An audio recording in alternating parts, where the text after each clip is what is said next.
जय भोलेनाथ। अब सुने आगे की कथा। ब्राह्मण रूप में आए महादेव से पार्वती जी बोली, हे ब्राह्मण देवता, मैं तो आपको परम ज्ञानी महात्मा समझ रही थी, परंतु आपका भेद मेरे सामने पूरी तरह खुल चुका है। आपने शिव जी के विषय में मुझे जो कुछ भी बताया है वह सब मुझे पहले से ही पता है, लेकिन ये सब बातें झूठ हैं, इनमें कुछ भी सत्य नहीं है। आपने तो कहा था कि आप शिव जी को बहुत अच्छी तरह से जानते हैं, लेकिन आपकी बातें सुनकर लगता है कि आप झूठ बोल रहे हैं, क्योंकि ज्ञानी मनुष्य कभी भी त्रिलोकीनाथ भगवान शिव के विषय में कोई भी अप्रिय बात नहीं कहते। ये सही है कि लीलावश शिव जी कभी कभी अद्भुत वेश धारण कर लेते हैं, परंतु सच्चाई ये है कि वह तो साक्षात पर ब्रह्म है, वे ही परमात्मा है।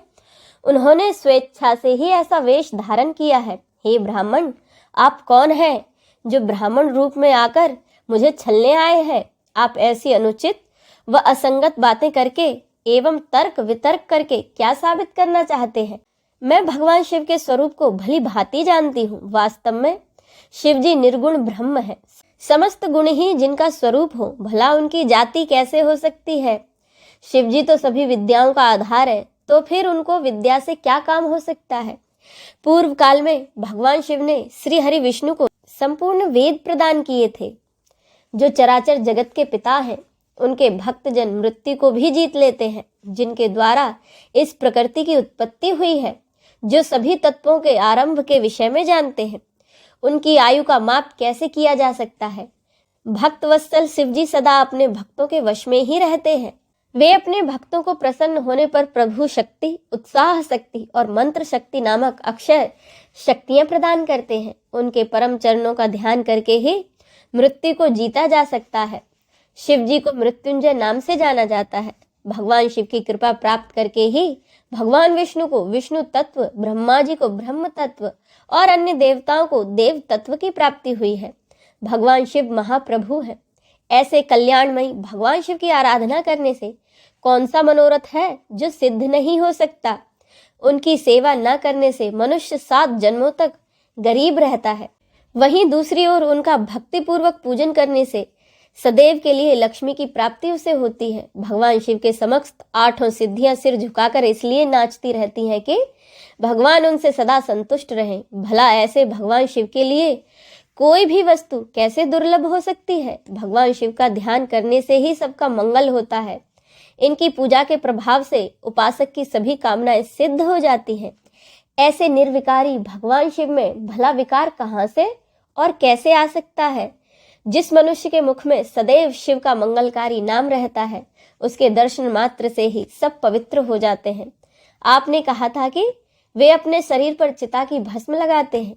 यह पूर्णतः सत्य है, परंतु उनके शरीर पर लगी हुई ये भस्म जब जमीन पर गिरकर झड़ती है, तो क्यों सभी देवता उस भस्म को अपने माथे पर लगाकर अपने को धन्य समझते हैं? अर्थात उनके स्पर्श मात्र से ही अपवित्र वस्तु भी पवित्र हो जाती है। भगवान शिव जगत के पालनहार, सृष्टिकर्ता और संहारक हैं। भला उन्हें कैसे साधारण बुद्धि द्वारा जाना जा सकता है? उनके निर्गुण रूप को आप जैसे लोग नहीं जान सकते। दुराचारी और पापी मनुष्य भगवान शिव के स्वरूप को नहीं समझ सकते। जो मनुष्य अपने अहंकार और अज्ञानता के कारण शिव तत्व की निंदा करते हैं, उनके जन्म का सारा पुण्य भस्म हो जाता है। हे ब्राह्मण, आपको ज्ञानी महात्मा जानकर मैंने आपकी पूजा की है, लेकिन आपने शिव जी की निंदा करके अपने साथ साथ मुझे भी पाप का भागी बना दिया है। आप तो घोर शिव विद्रोही हैं और शास्त्रों में बताया गया है कि शिव विद्रोही का दर्शन हो जाने पर शुद्धिकरण हेतु स्नान करना चाहिए और प्रायश्चित करना चाहिए। यह कहकर देवी पार्वती का क्रोध और बढ़ गया और वे बोली, अरे दुष्ट, तुम तो कह रहे थे कि तुम शंकर को जानते हो, लेकिन सच तो यह है कि तुम उन सनातन शिव जी को नहीं जानते हो। भगवान शिव परम ज्ञानी, शत पुरुषों में प्रियतम व सदैव निर्विकार रहने वाले हैं। वे मेरे इष्ट देव हैं। ब्रह्मा और विष्णु भी सदा महादेव जी को नमन करते हैं। सारे देवताओं द्वारा शिव जी को आराध्य माना जाता है। काल भी सदा उनके अधीन रहता है। वे भक्त वत्सल शिव शंकर ही सर्वेश्वर हैं और हम सबके परमेश्वर हैं। वे दीन दुखियों पर अपनी कृपा दृष्टि बनाए रखते हैं। उन्हीं महादेव जी को पति के रूप में प्राप्त करने हेतु मैं शुद्ध हृदय से इस वन में घोर तपस्या कर रही हूँ कि वे मुझे अपनी कृपा दृष्टि से कृतार्थ कर मेरे मन की इच्छा को पूरा करें। ऐसा कहकर देवी पार्वती चुप हो गई और निर्विकार होकर पुनः शांत मन से शिव जी का ध्यान करने लगी। उनकी बातों को सुनकर ब्राह्मण देवता ने जैसे ही कुछ कहना चाहा, पार्वती ने मुंह फेर लिया और अपनी सखी विजया से बोली, सखी, इस अधम ब्राह्मण को रोको। यह बहुत देर से मेरे आराध्य प्रभु शिव जी की निंदा कर रहा है। अब पुनः उनके विषय में कुछ बुरा भला कहना चाहता है। शिव निंदा करने वाले के साथ साथ शिव निंदा सुनने वाले भी पाप के भागी बन जाते हैं। इसीलिए भगवान शिव के उपासकों को शिव निंदा करने वाले का वध कर देना चाहिए। यदि शिव निंदा करने वाला कोई ब्राह्मण हो तो उसका त्याग कर देना चाहिए तथा उस स्थान से दूर चले जाना चाहिए। ये दुष्ट ब्राह्मण है, इसीलिए हम इसका वध नहीं कर सकते हैं, लेकिन हमें इसका तुरंत त्याग कर देना चाहिए। हमें इसका मुंह भी नहीं देखना चाहिए। हम सब आज इसी समय इस स्थान को छोड़कर किसी दूसरे स्थान पर चले जाते हैं ताकि इस अज्ञानी ब्राह्मण से फिर से हमारी भेंट ना हो। इस प्रकार कहकर देवी पार्वती ने जैसे ही कहीं और चले जाने के उद्देश्य से अपना पैर आगे बढ़ाया, वैसे ही भगवान शिव अपने साक्षात रूप में उनके सामने प्रकट हो गए। देवी पार्वती ने अपने ध्यान के दौरान शिव जी के जिस रूप का ध्यान किया था, शिव जी ने उन्हें उसी रूप में साक्षात दर्शन करा दिए। साक्षात भगवान शिव शंकर को इस तरह अनायास ही अपने सामने पाकर गिरिराज नंदिनी पार्वती का सिर सर्व से झुक गया। तब भगवान शिव देवी पार्वती से बोले, हे प्रिय, आप मुझे यहाँ अकेला छोड़कर कहाँ जा रही हैं? देवी, मैं आपकी इस कठोर तपस्या से अत्यंत प्रसन्न हुआ हूँ। मैंने सभी देवताओं एवं ऋषि मुनियों से आपकी तपस्या और दृढ़ निश्चय की प्रशंसा सुनी है, इसीलिए आपकी परीक्षा लेने की ठानकर मैं आपके सामने चला आया हूँ। अब आप मुझसे कुछ भी मांग सकती हैं, क्योंकि मैं जान चुका हूँ आप परम सौंदर्य की प्रतिमा होने के साथ साथ ज्ञान, बुद्धि और विवेक का अनूठा संगम है। आज आपने अपने उत्तम भक्ति भाव से मुझे अपना खरीदा हुआ दास बना दिया है। सो स्थिर चित्त वाली देवी गिरिजा, मैं जान गया हूँ आप ही मेरी सनातन पत्नी है। मैंने अनेकों प्रकार से बार बार आपकी परीक्षा ली है। हे देवी, मेरे इस अपराध को आप क्षमा कर दे। हे शिवे, इन तीनों लोकों में आपके समान अनुरागिनी कोई न है, न थी और न ही कभी हो सकती है। मैं आपके अधीन हूँ। देवी, आपने मुझे पति बनाने का उद्देश्य मन में लेकर कठिन तपस्या की है, इसीलिए आपकी इस इच्छा को पूरा करना मेरा धर्म है। देवी, मैं शीघ्र ही आपका पानी ग्रहण करके आपको अपने साथ कैलाश पर्वत पर ले जाऊंगा। देवादिदेव महादेव जी के इन वचनों को सुनकर गिरिराज नंदिनी पार्वती के आनंद की कोई सीमा न रही। वे अत्यंत प्रसन्न हुई और इतने वर्षों से तपस्या करते हुए उन्हें जो कष्ट झेलना पड़ा था, वह पल भर में ही दूर हो गया। उनकी सारी थकावट तुरंत ही दूर हो गई।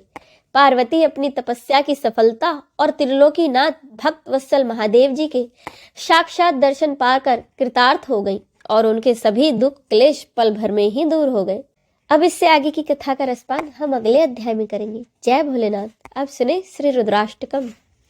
नमामि शमीशान निर्वाण रूपम विभुम व्यापकम ब्रह्म वेद स्वरूपम निजम निर्गुणम निर्विकल्पम निरेहम चिदाकाशमाकाशवासम भजेहम निराकारमोंकार मूलम तुर्यम गिरा ज्ञान गुरुतीतमीशं गिरीशं करालं महाकाल कालं कृपालं गुणागार संसार पारं नतोऽहं तुषाराद्रिसंकाश गौरं गंभीरं मनोभूत कोटि प्रभासे शरीरं स्फुरन्मौले कलोलिनी चारुगंगा लसद भाल बालेन्दु कंठे भुजंगा चलत्कुण्डलम्भ्रो सुनेत्रं विशालं प्रसन्नाननं नीलकण्ठं दयालं मृगाधीशचर्माम्बरं मुण्डमालं प्रियं शङ्करं सर्वनाथं भजामि प्रचण्डं प्रकष्टं प्रगल्भं परेशं खंड अजम्भानुकोटिः प्रकाशम् त्रयशूल निर्मूलनं शूलपाणिं भजेऽहं भवानीपतिं भाव्यगम्यम् कलातीत कल्याण कल्पान्तकारी सदा सज्जनानन्ददाता पुरारी चिदानंद संदोह मोहपहारी प्रसीद प्रसीद प्रभु मन्मथारी न यावदुमानाथ पादारविन्दम् भजन्ति लोके परेवा नराणम् वतावत् सुखं शान्ति संतापनाशम् प्रसीद प्रभो सर्वभूतादिवासम् न जानामि योगं जपं नीव पूजाम् न तोऽहं सदा सर्वदा सम्भुतुभ्यम् जराजन्म दुःखोगतातप्यमानम् प्रभो पाहि आपन मामेश शम्भो रुद्राष्टकमिदं प्रोक्तं विप्रेण हर्तोषे ये पठन्ति नरा भक्त्या तेषां शम्भु प्रसदति इति श्री रुद्राष्टकम संपूर्णम। चलिए अब हम सब मिलकर शिव चालीसा का पाठ करें।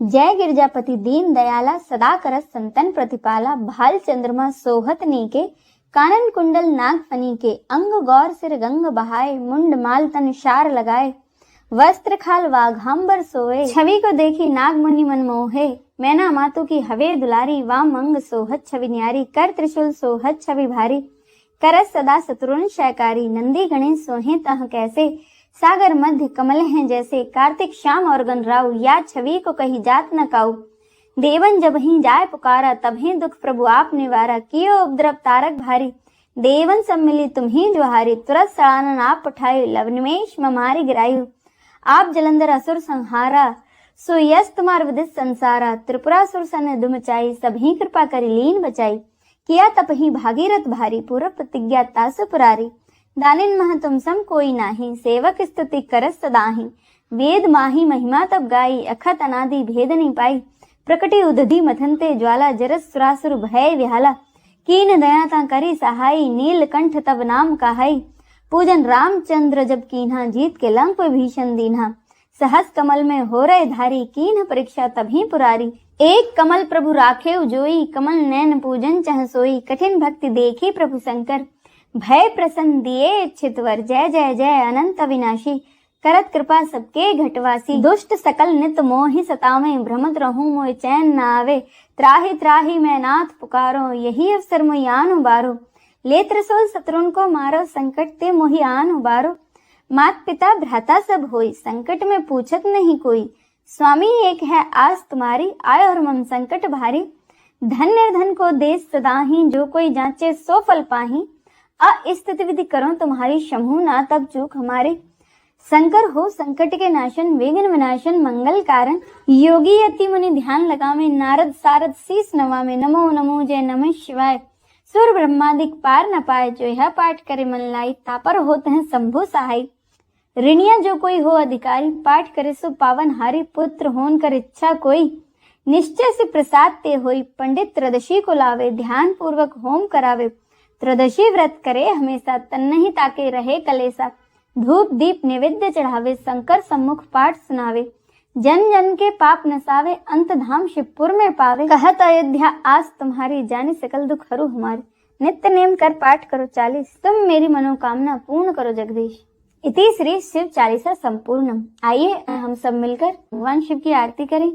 ओम जय शिव ओमकारा प्रभु हरि शिव ओमकारा ब्रह्मा विष्णु सदा शिव ब्रह्मा विष्णु सदा शिव अर्धांगी धारा ओम जय शिव ओमकारा एकानन चतुरानन पंचानन राजे शिव पंचानन राजे हंसासन गरुड़ासन हंसासन गरुड़ासन वृषवाहन साजे ओम जय शिव ओमकारा दो भुज चार चतुर्भुज 10 भुज ते सोहे शिव 10 भुज ते सोहे तीन रूप निरखता त्रिभुवन जन मोहे ओम जय शिव ओंकारा। अक्षमाला वनमाला मुंडमाला धारी शिव मुंडमाला धारी। चंदन मृगमद चंदा चंदन मृगमद चंदा भाले शशिधारी ओम जय शिव ओंकारा। श्वेतांबर पीतांबर वाघांबर अंगे शिव वाघांबर अंगे।